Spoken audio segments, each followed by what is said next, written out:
Hi everybody, Tim Hughes here. I'm the CEO and co-founder of DLA Ignite. With me today I've got David Tweddle, and we're going to be talking about journeys from certainly David's personal journey, but also we're going to be talking about how you can be more empathetic. We're going to be talking about how you can use emotional intelligence, all kinds of things. David, where can people find you? I'm found at LinkedIn, David Tweddle, and at Facebook, David Stephen Tweddle, and on Instagram, Tweds, Twedz. David, thank you so much for coming on. Let's wanted to get straight in there. So, talking about resilience and the foundation of resilience, you've experienced a level of loss that most people cannot fathom. Usually we hear about resilience in a sort of like bounce back context, but you live it in as daily practice. How did the loss of your sons fundamentally change your definition of what strong man or a strong leader looks like? That's a great starter. So people, the one thing I hated, Tim, that happened quite often was people would say, "Oh, Tweds, you're the strongest person I know. If anybody can get through this, it's you. You know, you can do this. You're really strong." And that was their definition of strength. And it wasn't true. I was never that strong.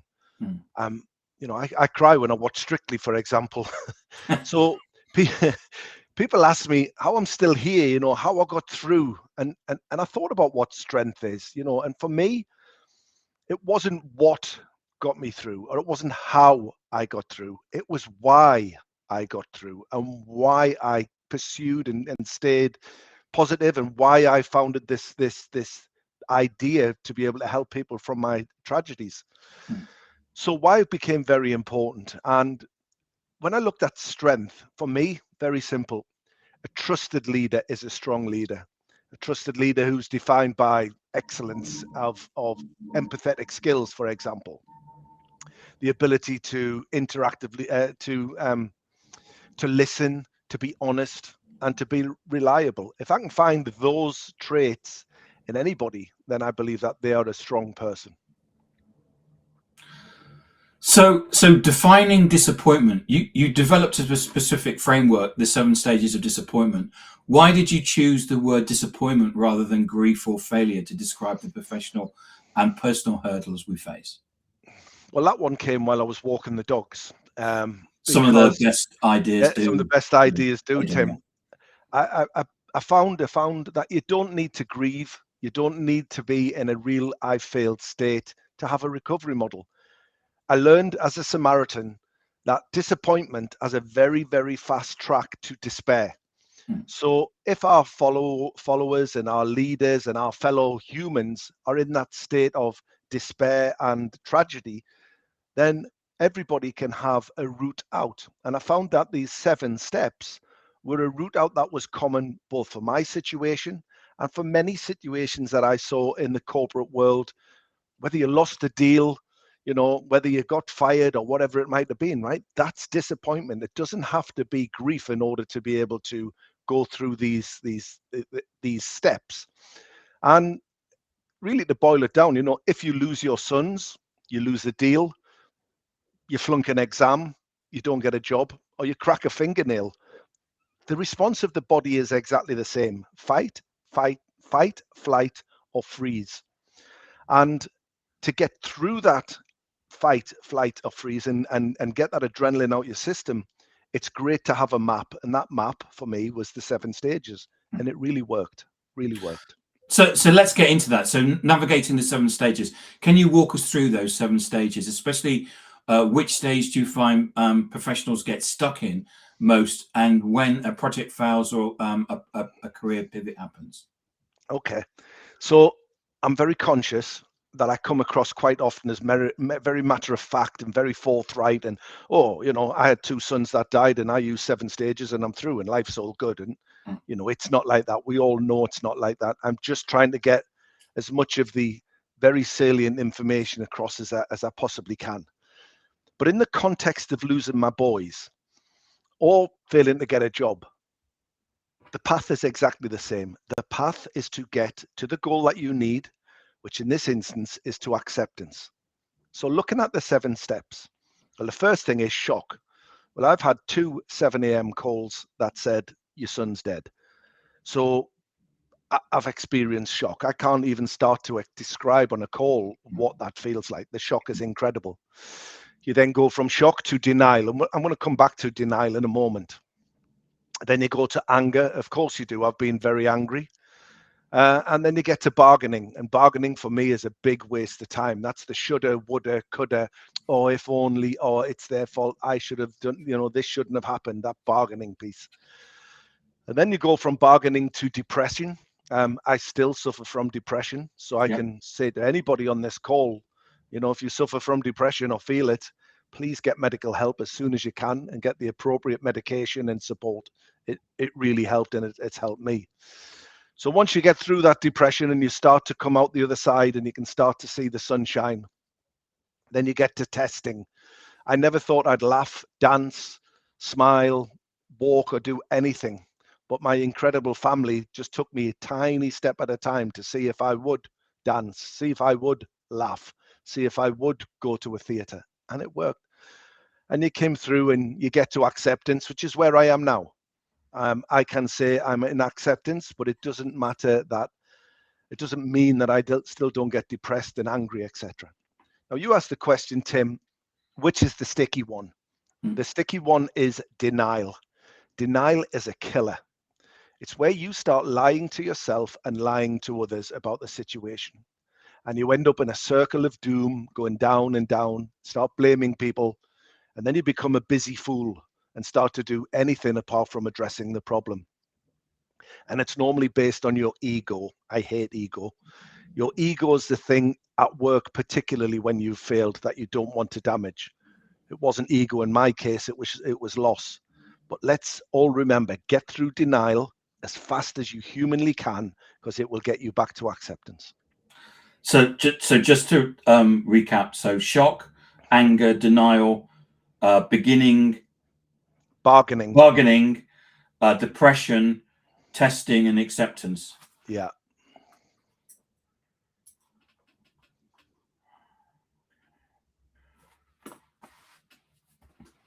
I think I think it's a really good framework, David, and I can see and I can agree with you.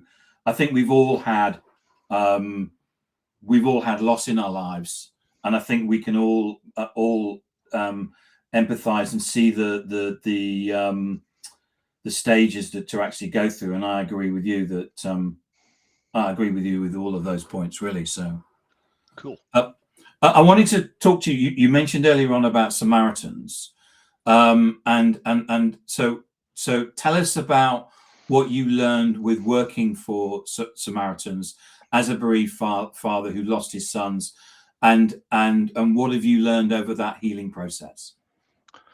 Okay. Well, it goes without saying, the biggest learning curve for me on this is the depth of love I now have for my wife, and I always had for my wife, for my children, for my grandchildren, and for the friends that were around me. People have been incredible. And I learned that having the right people around you in this kind of state of despair is critically important. They were incredible people.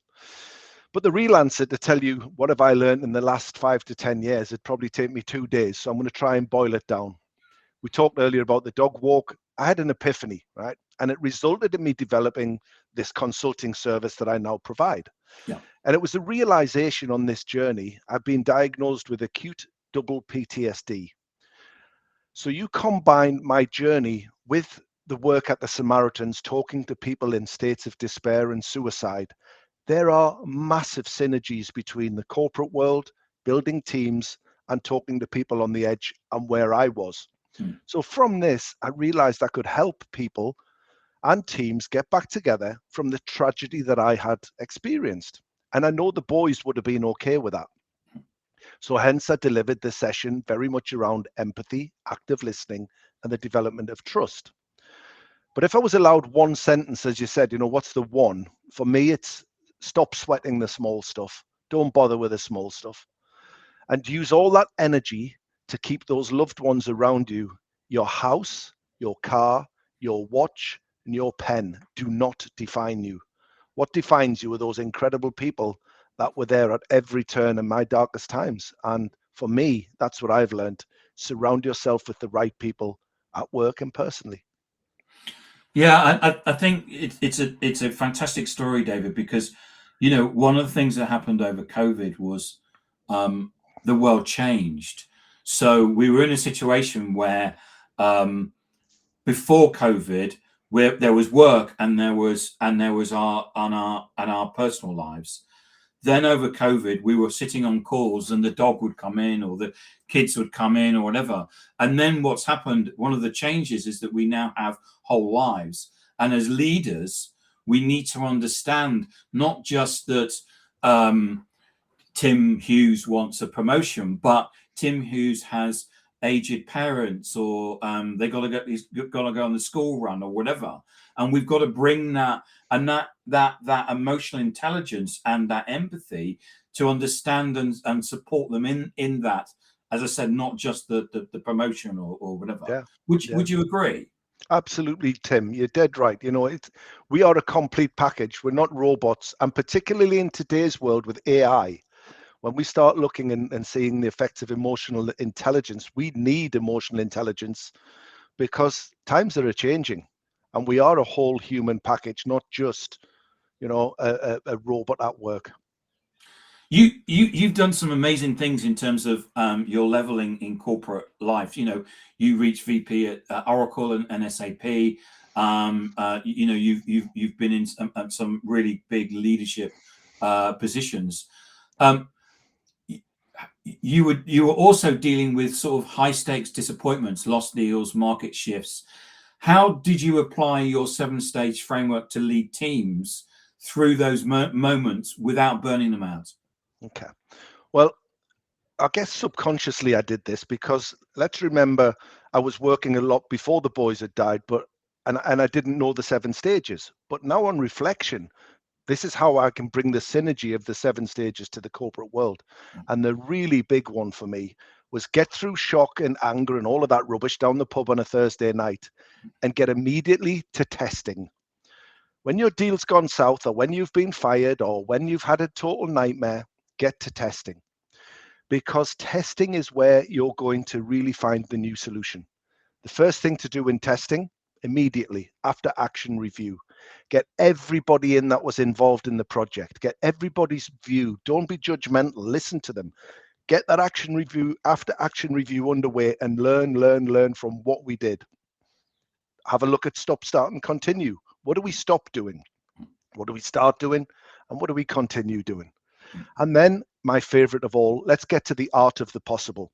Let's remove all the blockers. Let's get the magic wand out. And if we had that magic wand, what would this transformation or this achieving the objective look like? And really just forget all of the blockers that are in the way. And then once you've got that going, the question really is, what's the worst that can happen? Well, I've had the worst that can happen twice. So nothing can bother me. Nothing can faze me. And I need to get that across to the people that listen to me in the corporate world. What's the worst that can happen? It's not that bad. So you get your big pants on, you go out and you try again. Yeah. And that is all kerneled around testing, because that'll get you to acceptance and you'll get a new, possibly better solution out of it anyway. So the empathy gap, you advocate for empathy as a standout trait.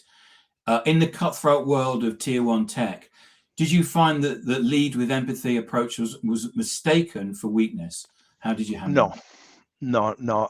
The Samaritans really taught me the importance of empathy. They trained me to pieces.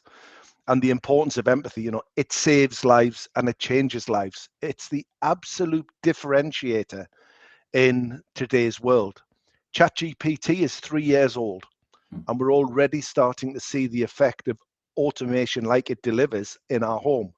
So if we can't be alongside of that with emotional intelligence, we've got a serious situation, and empathy underpins that emotional intelligence all the way. So it was never looked upon as a weak trait. It's actually, for me, it's a core competency now. It's not a tick box on my appraisal. It's a core competency. There was times that people would say, oh, you talk them off the bridge in the Samaritans. Oh, you're a big roughy tufty. Never, never, ever did I ever talk anybody off a bridge. I listened a nurse off a hospital roof, and I did it by just giving her space to talk so she could tell me her issues. And then she found her own solutions, visualized success, and thank goodness she came down. So in this empathetic world that we need to be in, there is no space for ego, and there is absolutely no space for macho nonsense whatsoever. We've really got to give people space, no judgment, no interruptions, I believe, Tim. We've had a comment from Ben Baldpet, who says, absolutely agree, Tweds. Very kind of him. I'll send him a tenner later. So, active listening as a tool. Most people listen to respond rather than listen to understand. How does mastering active listening actually accelerate someone's journey through the stages of disappointment? Okay. So active listening for me is a critical trait. And I knew I was a rubbish listener. So I joined the Samaritans. One of the reasons was to learn to listen properly. And they really taught me absolutely engage, absolutely listen. I remember when I was in the office, people would be tapping away on the telephones or tapping away on the laptop while I'm talking, and they'd be claiming to listening to me. And it was never really the case.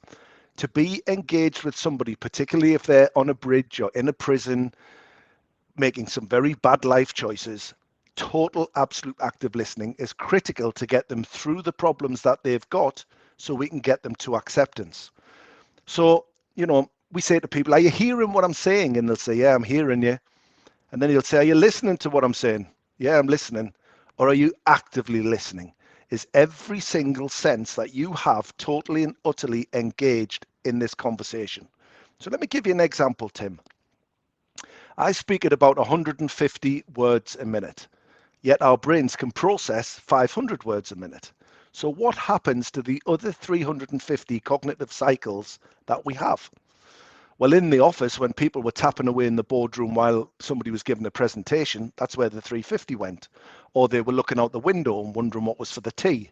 Or they were playing Scrabble on the telephone and were not really engaged. Well, I can tell you that if you are truly, utterly, actively listening to somebody who thinks they're going to commit suicide, or you've got a member of staff that really needs your help, you will be fatigued after that conversation because you will have used every one of those 500 cognitive cycles to listen to that person. And during that process, again, I'm going to say it, no ego, no interruptions, no opinions, no advice, no judgment, because they're all things that boost my ego if I'm displaying them. They do nothing for the person I'm talking to. So focus on the goal. In the Samaritans, we saved lives. In the corporate world, we'll achieve the goals. So trust as a currency. You speak about trust as a core professional trait. If someone has reached out or someone has reached the stage of despair in a corporate environment, how can a leader use trust to pull them back into the stage of action? Well, I have a saying, trust is won in drops and lost in buckets. It is such a valuable commodity, and it takes so long to fill that bucket, and it's so easy to kick it over. So let me give you an example. When Gary went missing in Australia, I was allocated a family liaison officer. He was a hard 5'10", bald as a coot, Greek origin, ex-SWAT team weapons specialist. Not really the forte for an FLO, but he was brilliant. And in 7 weeks, he developed so much trust with me, Tim, that he carried my boy in with me to the final resting place. He was the pallbearer next to me at the front of the coffin, not only carrying Gary in, but he was bloody holding me up to get me through that door. Yeah. So how did he do that? Well, he did that over those 7 weeks because he was credible. He was honest and he listened and he never judged us. And you can imagine me and Michelle were in some pretty strange places at the time with some of our decisions and thoughts. He actively listened with empathy. He put himself into our situation and therefore was able to help. That's what we need to do in the corporate world a lot more. And he managed his own emotions. So when everybody was, the temperatures were getting hot, right, at various times, he stayed cool. He kept the whole thing cool. Again, great self-management, great understanding his own triggers. And he had no self-interest whatsoever.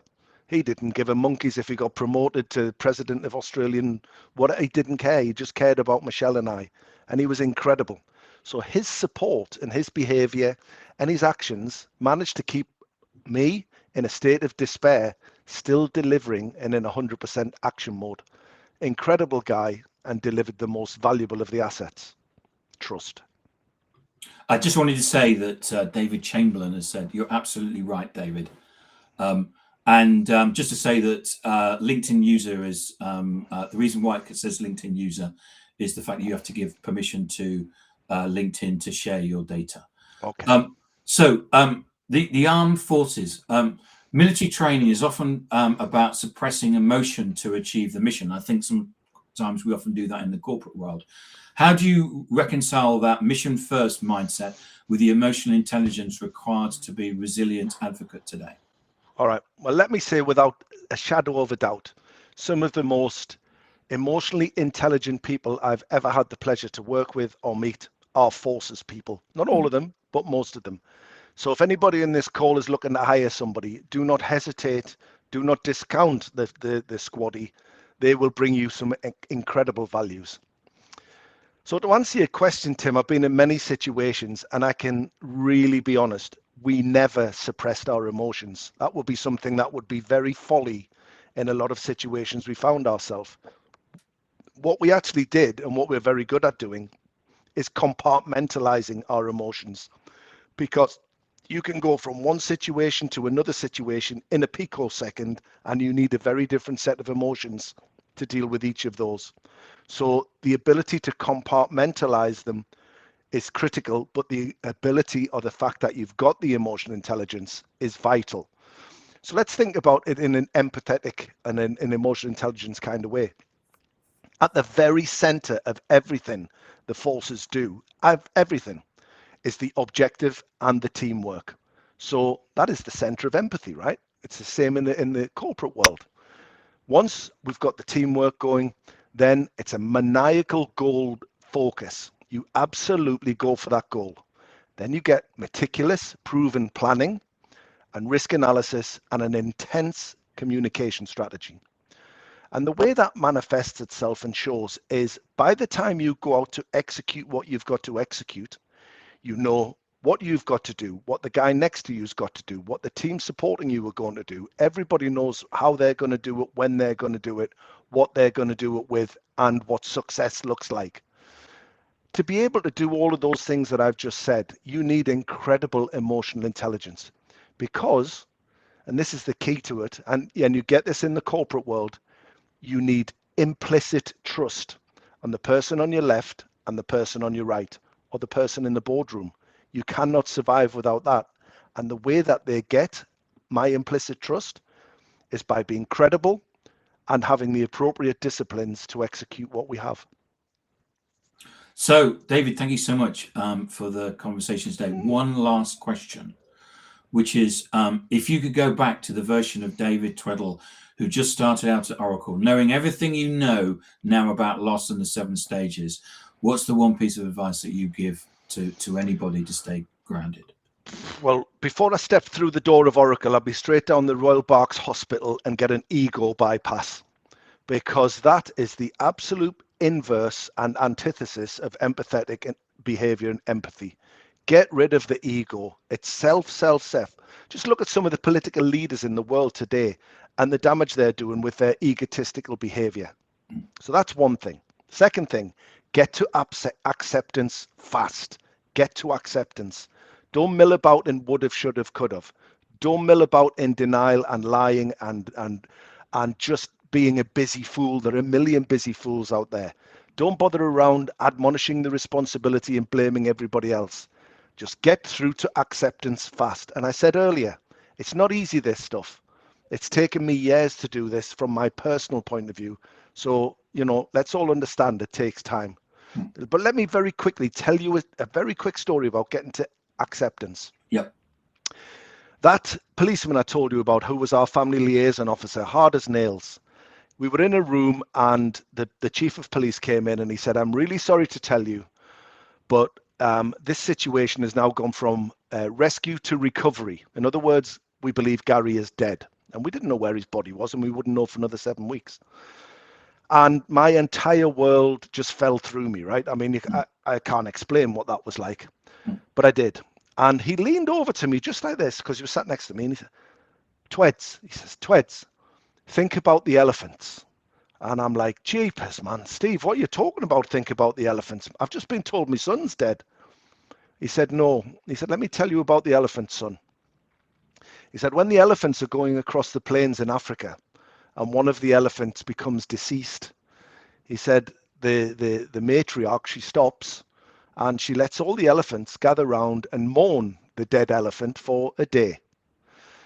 And after that day, she starts heading off and going to the direction where the food is, where the safety is, where the water is, and where they can survive.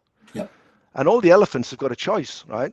They can either stay there around that elephant that's passed away without any safety, without any water, and without any food, or they can follow the rest of the herd and get to safety. And Steve just turned to me with that story and he said, you're the matriarch now. You know who your elephants are, and they know what they've got to do. And I blended that into what I loved about the corporate life.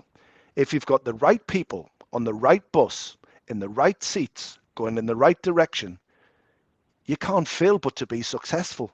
And that's absolutely critical. And today, couple that up with EI, and you've got a half a chance of surviving.